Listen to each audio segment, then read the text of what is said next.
Bonjour, bienvenue sur les clés du discernement. Aujourd'hui, on va parler de la loi du consentement. C'est la seule et unique loi universelle qui existe. Alors, je sais que ça fait très grandiloquent de le dire comme ça.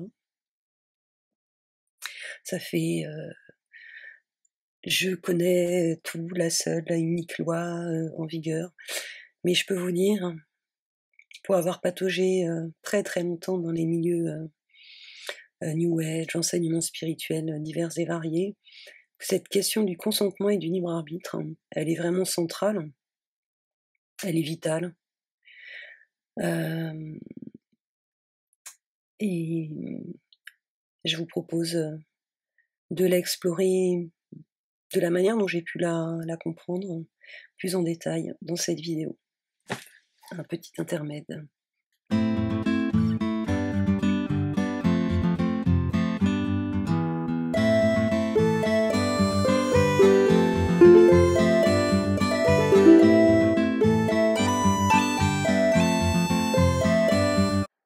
Donc, le consentement. Qui dit consentement dit présuppose un libre arbitre.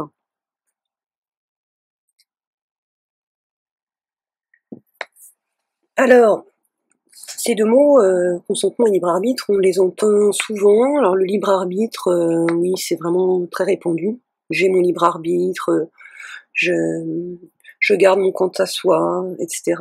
Le consentement, c'est plutôt limité au champ des unions, les mariages, tout ça. On consent à un certain nombre de choses.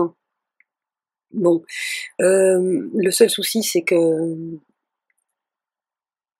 donc la plupart des gens sont persuadés de disposer librement de leur libre arbitre et de consentir par les choix qu'ils opèrent, d'être dans un consentement éclairé. Donc rien n'est plus faux, rien n'est plus faux. Bon, il y a quand même énormément d'études qui remontent maintenant à quasiment un siècle, qui nous expliquent à quel point il est possible et facile de manipuler notre subconscient. Donc voilà, tant qu'on ne se connaît pas soi-même, tant qu'on n'est pas soi-même le propre gardien de ces zones-là, elles sont susceptibles d'être investies, envahies, programmées de différentes manières. Alors, je ne vais pas en une seule vidéo faire le tour de cette question. J'ai sélectionné trois stratégies majeures qui sont utilisées pour nous extorquer notre consentement à notre insu. Alors, je dis bien à notre insu parce qu'il est tout à fait évident lorsqu'on voit où nous en sommes rendus, c'est-à-dire que ça sert à rien d'attendre le meilleur des mondes, décrit par Aldous Huxley. Nous y sommes déjà. Il faudrait juste commencer à ouvrir un petit peu les yeux pour le voir.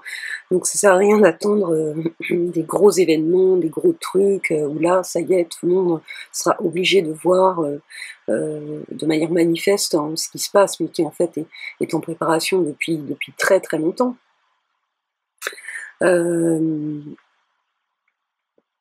Donc, il est évident que pour nous mener au point où nous sommes aujourd'hui, à toutes les horreurs que l'humanité a déjà connues et qu'elle continue à connaître et qui risque de passer à un niveau encore supérieur là dans la partie là qu'on est en train de vivre. Si je sais pas, nos soi-disant représentants arrivaient et nous expliquaient. Alors nous, en fait, on est au 33e degré maçonnique et on pratique des rites sataniques, on organise des réseaux pédocriminels, etc. Et donc, notre projet, c'est d'asservir la totalité de la planète, de tout ce qui vit, de tout domaine du vivant, etc. Et bien particulièrement l'humanité. Bon, personne n'irait voter, ça ne marcherait pas, on est bien d'accord. Il faut donc cacher tout ça, à poser des masques, exactement comme on fait avec les technologies informatiques, pour pouvoir nous amener à consentir, à creuser notre propre tombe, à construire notre propre prison avec le sourire en prime. Donc la première des stratégies, évidemment, qui est utilisée, c'est le mensonge. Nous vivons dans le mensonge, pour la plupart d'entre nous, concernant à peu près tout dans cette réalité. Je vais en citer juste quelques-uns. La plupart des gens pensent que nous vivons en démocratie. Donc nous ne sommes pas en démocratie. Si jamais ce qui s'est passé aux dernières élections, mais même depuis bien plus longtemps que ça, les gens n'ont toujours pas ouvert les yeux sur ce qui se passe, je les invite à se renseigner un petit peu mieux. Ramayad vient de créer un nouveau parti où elle explique très clairement que ce que le peuple français ne voit pas, c'est la présélection des candidats. Donc c'est une illusion de choix qui est orchestrée au niveau des élections, mais de toute manière, le rituel même du vote est un rituel d'extraction de consentement à être gouverné. Donc, chaque fois que vous allez voter, vous êtes d'accord, vous consentez à être gouverné. Ce qui veut dire que vous consentez aussi à ne pas vous auto-gouverner vous-même. Premier mensonge. D'ailleurs, c'est rigolo parce que comme je tape assez vite sur un clavier, très souvent quand j'écris le mot démocratie, je me retrouve à écrire démocratie. C'est assez drôle. Bon, comme quoi. Bref, passons. Autre grand mythe, grande illusion, grand mensonge dans lequel nous vivons, le mythe de l'égalité. Je parle là de l'égalité femmes-hommes. Bon, alors les féministes ont fait des travaux remarquables pour bien mettre en évidence que, eh bien, toujours pas, alors surtout pas en France. On va dire que moi, personnellement, en tant que femme, si je considère mon parcours, je suis vraiment très bien informée du fait que cette égalité-là n'existe pas. Et puis, je vais citer troisièmement le mythe méritocratique aussi, qui est très très présent dans ce pays. Donc, bon, je ne vois pas très bien comment on peut croire à une quelconque réussite au mérite lorsqu'on est dans un système social qui organise la reproduction des inégalités, en maintenant, par exemple, pour ne citer que cela, l'héritage, le système d'héritage. Donc la simple présence de l'héritage de patrimoine de génération en génération ne permet pas de parler d'une quelconque égalité des chances de départ, et les manières de fausser complètement le jeu méritocratique sont multiples par la suite.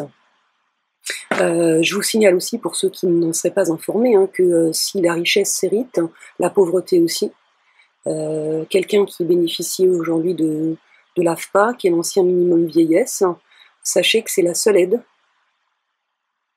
qui est remboursable sur héritage. Donc il y a des personnes qui, après avoir enterré un proche qui a fini sa vie avec le minima social vieillesse, reçoivent de la sécurité sociale une facture leur demandant de rembourser des sommes assez astronomiques.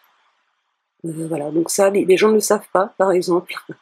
Bon, c'est juste quand on se retrouve dans certaines situations, on enquête, on regarde et on commence vraiment à voir ce qui se passe. Donc ce qui se passe en France, globalement, nous sommes dans un système qui a organisé la dualité, donc qui organise une polarisation bien-mal, vrai-faux, etc., ce qui induit une forte duplicité. Simplement, en fonction des cultures et des degrés, des égrégores, cette duplicité, elle est plus ou moins poussée loin. Je pense qu'en France, cette duplicité est poussée très loin. La France est vraiment le pays du double discours. J'ai été amenée dans mon existence à me pencher sur plusieurs codes, par exemple le code du travail, le code des impôts, là, bon, bref. Bon, il y a un schéma global qui se dégage, c'est l'empire du oui mais. Oui, mais. C'est-à-dire que, oui, vous avez des droits. Quand vous commencez à lire les textes et toute la série de mais et de conditions qu'il faut pour exercer vos droits, vous comprenez très vite que soit vous vous levez très tôt de bonne heure, ou plus exactement, il vaut mieux être bien né pour ne pas être en situation de devoir réclamer l'application de vos droits. Voilà, et ça, il y a malheureusement beaucoup trop de personnes qui croient à cette fable de l'égalité, à cette fable du droit, et qui déchantent, hein, et qui sont dans cette lessiveuse sans jamais prendre suffisamment de recul pour bien comprendre que tout ça est voulu. Hein. Donc voilà pour le mensonge. La deuxième stratégie qui est vastement utilisée, hein, c'est la dissimulation, bien évidemment, et l'organisation de l'invisibilisation des phénomènes que nous devons ignorer.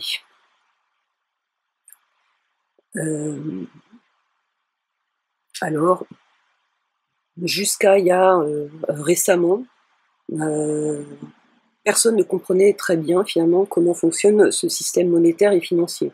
La plupart des gens ne comprennent toujours pas d'ailleurs, malgré ce qui s'est passé en 2008 hein, et la profusion d'informations et de documentaires hein, qui ont été produits pour nous expliquer ce qu'il se passe vraiment sur ce casino mondial. Je crois qu'il y a peu de gens qui ont fait l'effort d'aller vraiment comprendre ce qui se passe et comment le langage aussi hein, est manipulé pour nous faire croire à des choses qui n'existent pas. Par exemple, tout le jargon de prêt bancaire, c'est une, c'est une dissimulation. Là, on joue avec le langage pour faire croire donc aux gens que quand vous allez à la banque et que la banque vous prête, ce sont des dépôts d'argent non utilisés par les déposants qui vous seraient prêtés. Donc c'est pas du tout ça. C'est pas du tout ça qui se passe. Pas du tout. Renseignez-vous, allez voir l'argent-dette, le premier et le deuxième volet, hein, parce que par la suite, je ne partage pas forcément les solutions qui sont proposées hein, par les auteurs de ces documentaires, mais on n'est pas obligé d'être entièrement d'accord hein, avec quelqu'un pour retirer des informations valables et intéressantes pour sa propre compréhension. Le sujet de l'invisibilisation, c'est aussi le grand dada de la cause féministe. L'invisibilisation du travail, enfin des quantités de travail que fournissent les femmes pour permettre à ce système patriarcal oppressif de continuer. Cette liste est absolument considérable et consternante. Donc là, je m'adresse plus particulièrement aux femmes. Si vous n'en êtes pas convaincus, je vous invite à aller lire la brochure que vous pouvez télécharger dans le lien que je mets en description. Brochure produite par Corinne Monet, que j'ai pas réussi à rentrer en contact avec cette personne, à mon grand regret. A produit donc fin en 98 une étude sociologique sur la répartition des tâches entre les femmes et les hommes dans le travail de la conversation. Bien que ces études se basent sur des études linguistiques hein, effectuées entre la fin des années 70 et le début des années 80, etc., ce qui se dégage de ces études-là, personnellement, j'ai pas vu du tout de changement. J'ai vu aucun changement. Et mesdames, sachez que, contrairement à ce que vous imaginez, vous n'avez pas le même accès à la parole que les hommes. Et vous ne vous en rendez même pas compte. Donc j'invite particulièrement les femmes à lire cette brochure. Maintenant, si vous êtes un homme et que vous avez un minimum d'intégrité et de cœur, je vous invite également à la lire. Et je vais finir avec cette magnifique formulation de l'auteur, à qui je rends hommage, Corinne Monet. Si la parole est déterminante dans la construction de la réalité, ceux qui contrôlent la parole contrôlent aussi la réalité. Voilà pour la deuxième stratégie de dissimulation. La troisième stratégie, qui est largement répandue, c'est la surreprésentation du mensonge, c'est-à-dire qu'on superpose une fausse réalité Et avec toutes les techniques audiovisuelles, nous sommes maintenant dans le monde de l'information, etc., dont on dispose. C'est éminemment facile de produire par un ensemble de discours, un ensemble de moyens, toute une culture, une réalité totalement fausse. Donc là, je ne pense pas que ce soit vraiment nécessaire de développer. Si avec la télévision, hein, par exemple, quelqu'un qui se limiterait aujourd'hui à la télévision pour avoir une représentation exacte de ce qui se passe dans le monde est bien mal barré pour comprendre quoi que ce soit. Là, je pense que chacun, si vous êtes déjà en train d'écouter cette vidéo, c'est que vous avez probablement déjà fait un certain nombre de recherches. Et je pourrais ajouter quand même un lien en description sur un neurologue, je crois, qui a fait une très bonne présentation sur les ravages de la télévision, sur les capacités cognitives des enfants. C'est très alarmant, ces études. On ne l'a pas beaucoup entendu, hein, c'est évidemment une information qu'on trouve sur Internet. Je ne pense pas que ce monsieur soit invité très souvent à la télévision. En tout cas, je ne l'ai pas vu, mais d'un autre côté, ça fait de nombreuses années que je ne regarde plus la télévision. Donc, je ne peux pas vraiment le dire non plus. Donc voilà, principalement, ces 3 stratégies bien articulées enferment l'énorme majorité de la population dans une illusion. Ce qui permet donc de les faire consentir à tout un tas de choses, tout un tas d'agendas donc dissimulés, secrets, auxquels, sans même le savoir, hein, les gens travaillent d'arrache-pied, hein, où qu'ils soient, quelle que soit leur activité professionnelle, voire même dans leurs activités extra-professionnelles. Hein, s'ils travaillent pour des ONG, par exemple, faudrait aussi un petit peu se renseigner sur ce qui se cache derrière les ONG et le business, hein, qui peut être fait sur la misère, qui fait suite à des catastrophes naturelles. Je ne vais pas m'engager dans le sujet de certaines catastrophes sont-elles bien naturelles ou sont-elles en partie provoquées par des technologies de type HARP.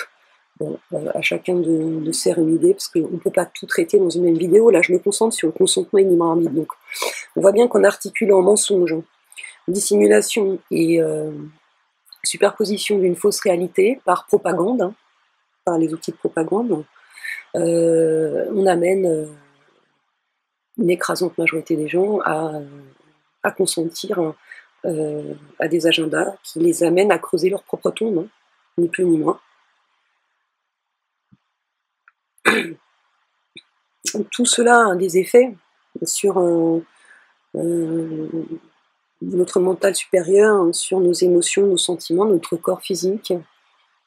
Ça fait déjà 3 étages qui s'articulent aussi de manière complexe. Il y en a d'autres, évidemment, nous ne sommes pas que ça.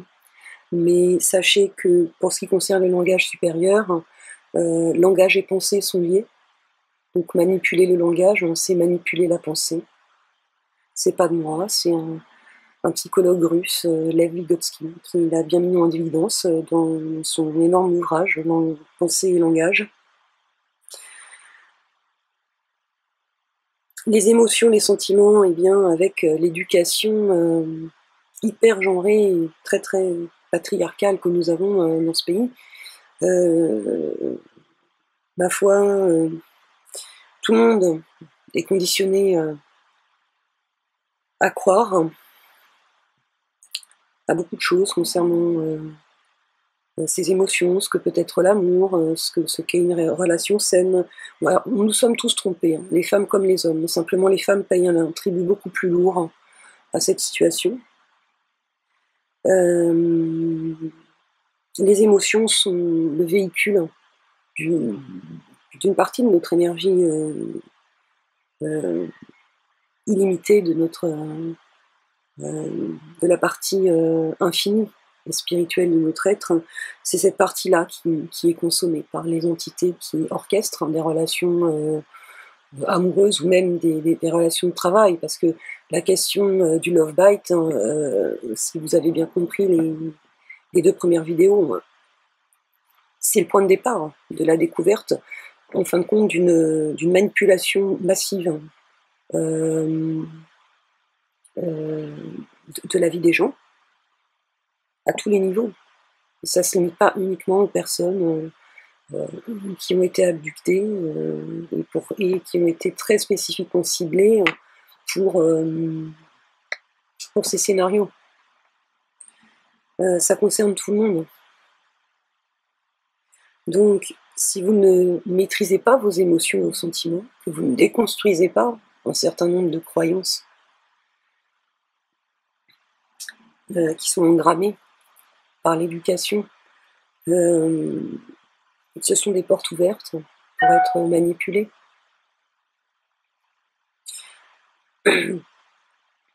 Dieu sait s'il est difficile de prendre du recul par rapport à ça et de considérer que ces élans, ces émois sentimentaux, finalement, ne nous appartiennent peut-être pas en totalité. Ce sont peut-être des intrus qui se sont invités en nous à notre insu, ou plus exactement qui sont venus se greffer sur des parts de nous inconscientes, irrésolues, des parts de nous que nous ne connaissons pas, ou que nous connaissons peu, ou avec lesquelles nous nous arrangeons pour ne pas les voir. Tout ça constitue des portes, des poignées qui peuvent être actionnées et vraiment faire de vous une véritable marionnette. Et je vais finir avec le corps physique. Alors le corps physique, lui aussi, est le siège de bien des manipulations. Bon, les personnes qui ont subi des MILABS, des enlèvements militaires ou extraterrestres et qui se retrouvent avec des implants bien concrets, bien physiques dans le corps, en savent quelque chose. Et il y a aussi des invasions du corps physique beaucoup plus subtiles, qui peuvent intervenir à travers les nanotechnologies, les chemtrails, l'empoisonnement de l'eau par le fluor, tout un tas de choses. Donc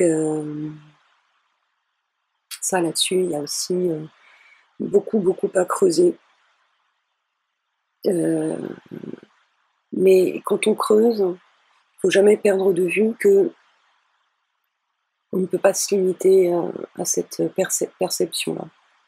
Parce qu'il y a quelque chose qui se produit à tous les coups.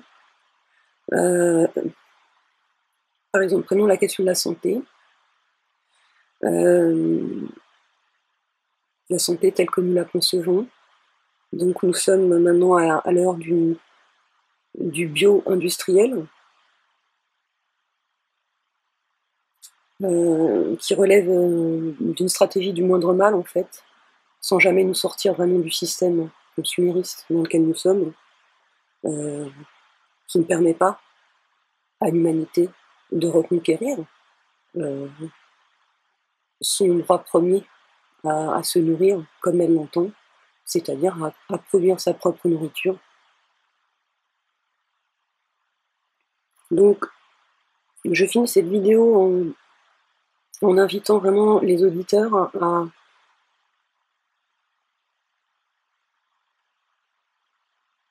essayer d'avoir du retrait, justement, émotionnellement, en prenant connaissance de toutes ces informations.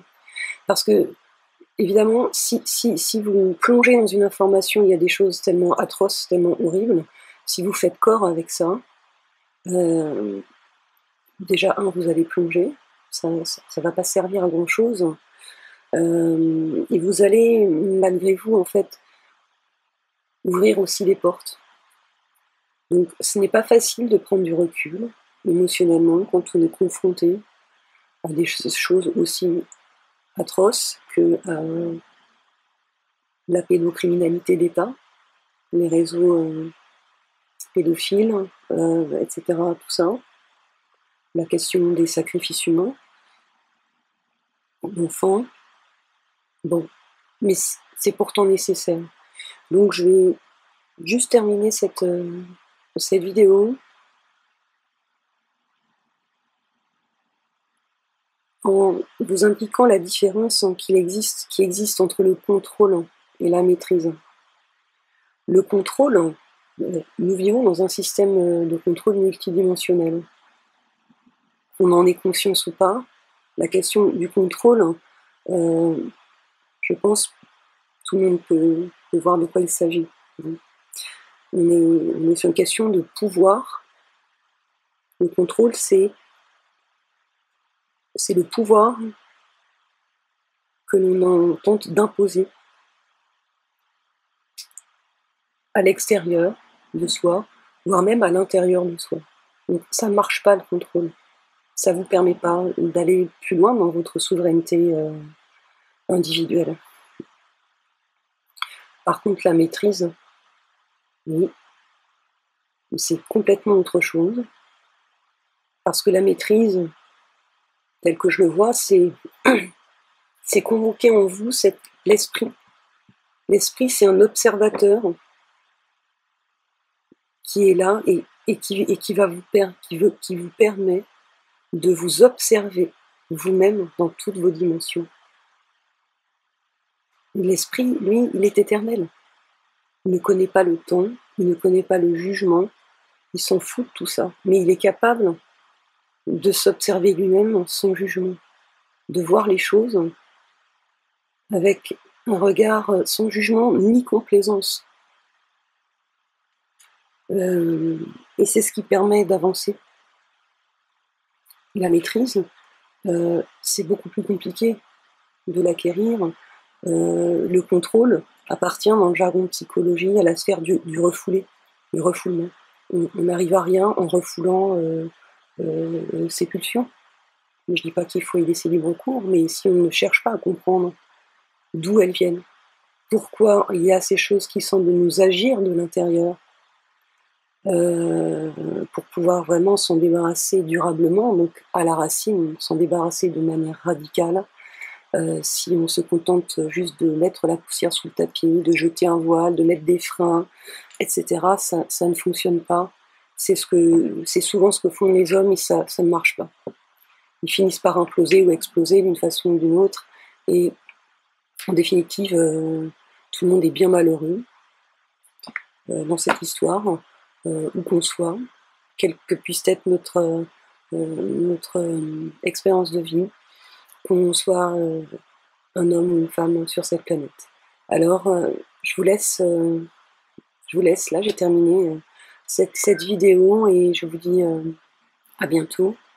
Et n'oubliez pas de cultiver cet amour pour vous-même. Si vous ne vous aimez pas, il n'y a pas d'issue, quoi, en dehors de cette matrice hyperdimensionnelle. Si vous voulez sortir de cette matrice hyperdimensionnelle, encore faut-il que vous ayez vraiment le sentiment profond que vous vous appartenez à vous et à vous seul. Et c'est ça l'amour. Je ferai une autre vidéo sur ce que je pense de l'amour tel qu'on nous le présente, tel qu'il est programmé. Mais c'était pas l'objet de cette vidéo. Et je vous dis à bientôt. Prenez soin de vous.